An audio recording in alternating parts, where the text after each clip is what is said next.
NBA, the league that never stops, because we had some interesting news today coming from our main man, Shams Charania, as he reported just in developing. The NBA teams around the league are interested on the availability of two-time All-Star Zach LaVine, as LaVine and the Bulls are looking to maybe move on from each other and move towards a trade here during the regular season. I am Nic Rohloff. This is NBA Now of Chat Sports. And make sure you subscribe as we dive into everything surrounding Zach LaVine and the potential trade destinations around the league, because any rumors, any trade news, we are going to have you guys covered. Hit that sub button. Join the channel here at Chat Sports. All right, but let's dive in to Zach LaVine, the two-time All-Star, the former UCLA Bruin and Minnesota Timberwolf, and now Chicago Bull. He has had a really rough start to the season, and it's not just a personal thing either, because the Chicago Bulls are an absolute disaster in the bottom of that Eastern Conference. LaVine, Vucevic, and DeMar Derozan is just not getting the job done. And when you look at what LaVine has done in 2023, this is not what we're used to seeing from LaVine. I mean, in 35 minutes a game, he's averaging 22 points a night on horrific efficiency. 40.9% from the field. Come on, Zach, you're better than that. But the thing that really is concerning to me is that three-point percentage. 30.9? Really?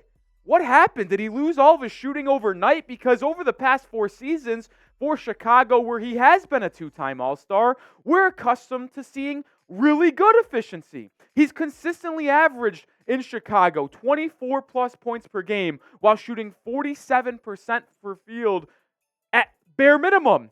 And the thing that is really concerning to me is that three-point number that I just mentioned, because over the past 4 seasons coming into the year, 38, 42, 39, 37.5, those are an elite efficiency numbers from beyond the arc. He's been one of the best three-point shooters on volume and efficiency over the past 4 seasons. So what happened? How did it jump down to 30.9%? Because you just don't lose talent. And it's not like LaVine is a cooked product. Dude is 28 years old. I don't understand how his efficiency has taken such a steady decline, and it kind of just brings to me that a change of scenery might be needed for LaVine and for the Bulls, because something is clearly not working, and since the Bulls are so mid and aren't competing, I think it might be time. And there's been some chatter around the NBA circles, especially in Chicago, that from a month from now, this Bulls roster will not look like it is right now. You could potentially see LaVine, DeRozan, and maybe Alex Caruso on the move. But if LaVine is moved, it's going to take some finagling, if that's even a word, because this contract is not easily movable. I mean, this season he slotted to make $40.1 million. These are all guaranteed, by the way, so he is going to get this money from someone. 43 next year, 45.9 in 25-26, and in 26-27, the final year of that 5-year, $216 million contract extension he signed, it's a $48.9 million player option, and you can bet your bottom dollars that LaVine's going to opt into that deal, because when he's 31 years old and he's going to have the chance to make $49 million, he's definitely going to take it, and then he's going to be an unrestricted free agent in 2027. But let me know, since LaVine is rumored to get traded, where do you want Zach LaVine to get traded to? Not where do you think, where do you want? It's today's pinned comment. I pinned it, so I really want to know what you guys have to say. So if the ad break comes, let it play and answer it for me in the comment section.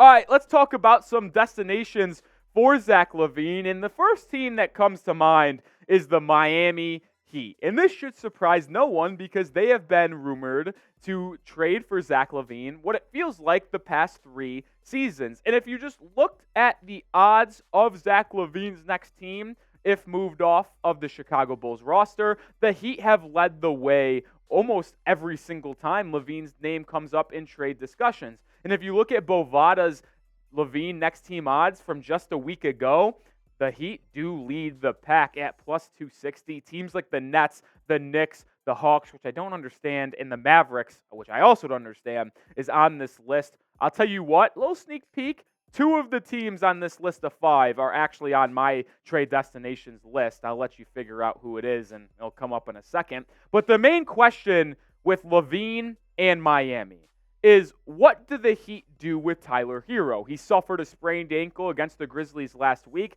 He's likely out 2 to 3 weeks, and that's at best case scenario. So he's probably targeting a return mid-December, late December.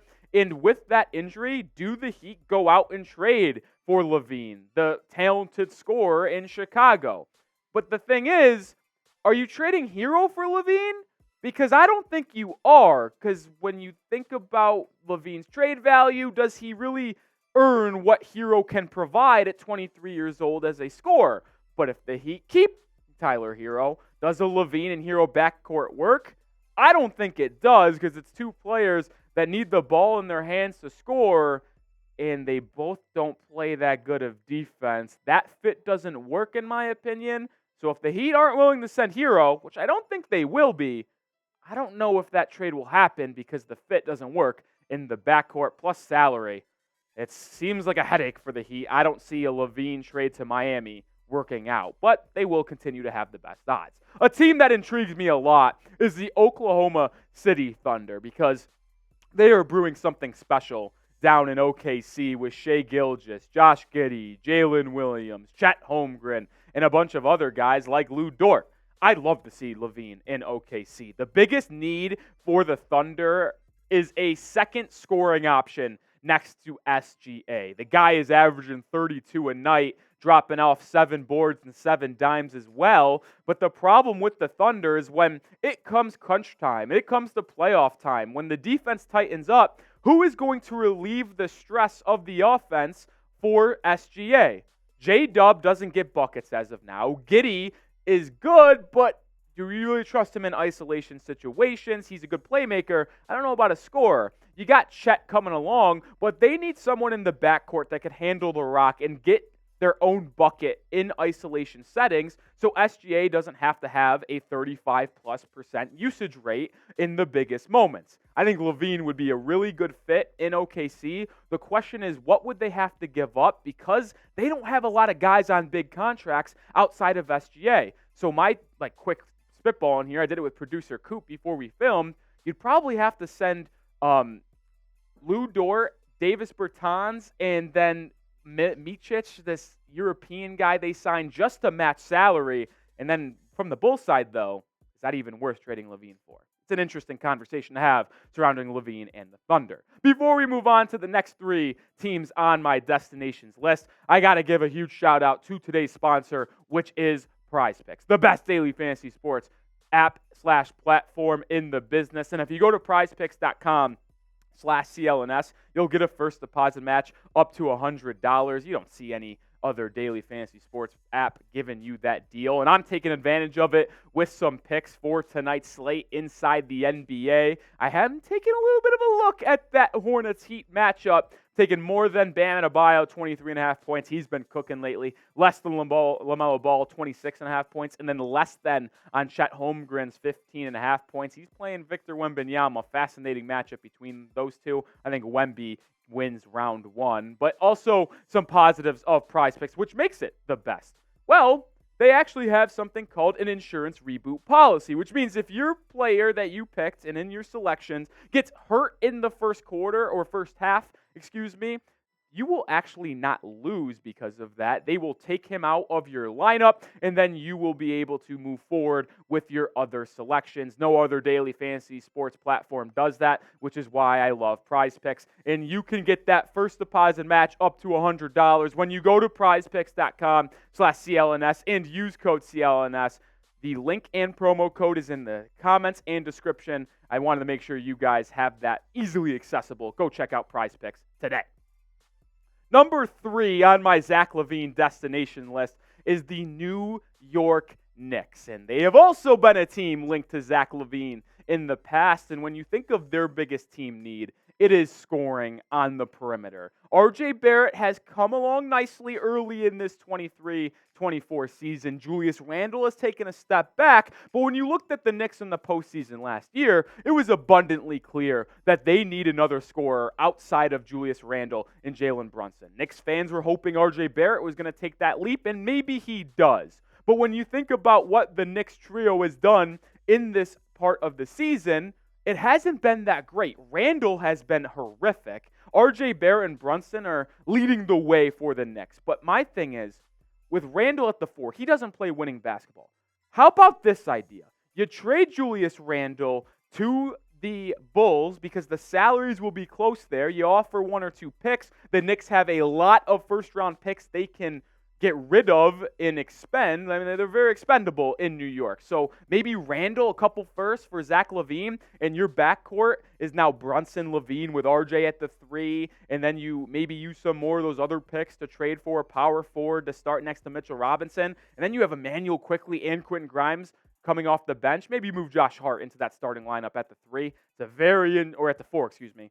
Very intriguing situation for New York. I actually really like the fit for LaVine in the Big Apple, and that's why I want to know what you guys have to say. Should the Knicks trade for LaVine? There was rumors about them almost doing it last trade deadline. Should they do it this season? Type Y for yes, type N for no. Let me know in the comments section. Number 4 on the list, a team that's already made a trade in this early part of the NBA season, the Philadelphia 76ers. They already moved on from James Harden, moved him to the Clippers, which, by the way, they have been bad since acquiring Harden 0 for 4 in that 4-game stretch. But should Philly go all in? Harden's out. They have an 8-1 record. So is it just good to let things play out the way they have over the past 9 games to start the year and let your star duo of Joel Embiid and Tyrese Maxey cook? I mean, Embiid and Maxey have been absolutely terrific, and they've been the best duo in the NBA through 10 games. I mean, 8-1, they've got the best record in the NBA. They also are averaging about 60 points a game as a duo. But the thing that is incredible about this duo is the efficiency.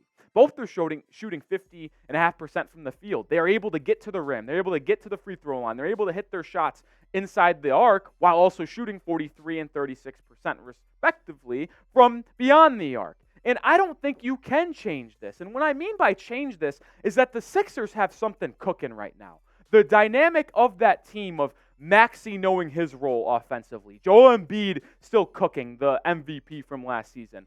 They know what they're doing right now. Nick Nurse has this team going in a good way. Would you want to mess up team chemistry and trade for Zach LaVine? I don't know. They're a team rumored for him because maybe in the postseason they need a more accomplished third scorer on that roster. But at least for now, I don't know if you make this move and potentially hinder both Embiid and Tyrese Maxey.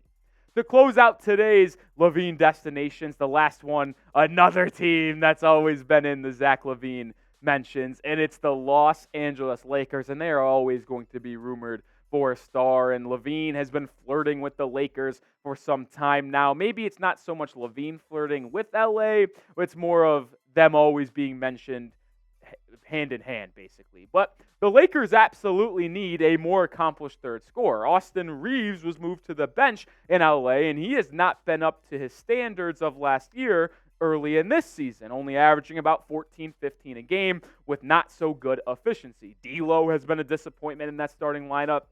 Gabe Vincent hasn't given you much either in LA. So do the Lakers cash in? Bring in LaVine to be that third option next to LeBron and AD. They certainly would use and would love and welcome in a person of LaVine's caliber who can hit from beyond the arc usually. I know his numbers don't say it this year, but he is a good three-point shooter and get to the rack as well. I think it is something the Lakers would definitely want to do, and Rob Pelinka, known for making moves, is definitely going to be working those phones.